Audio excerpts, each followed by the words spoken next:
Kwa jina naitwa Halfan Nasoro Halfan, ni mwenyekiti wa kamati ya madini ya chumvi kupitia shirikisho la wachimbaji Tanzania FEMATA, lakini pia ni mwenyekiti wa uzalishaji chumvi mkoa wa Mtwara. Leo tulipata bahati ya kutembelewa na RMO, afisa madini wa mkoa wa Mtwara, kuja kuona shughuli zetu za uzalishaji wa chumvi zinaendeleaje.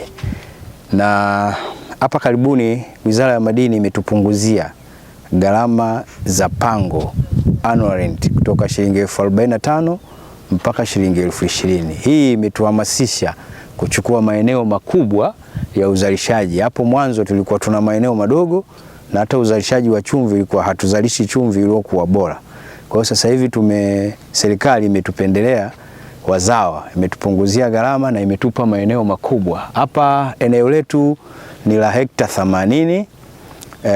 Litakuwa shamba lenye mabirika 20 yenye ukubwa wa futi 200 kwa 150 na lina uwezo wa kutoa mifuko 70,000 kwa season.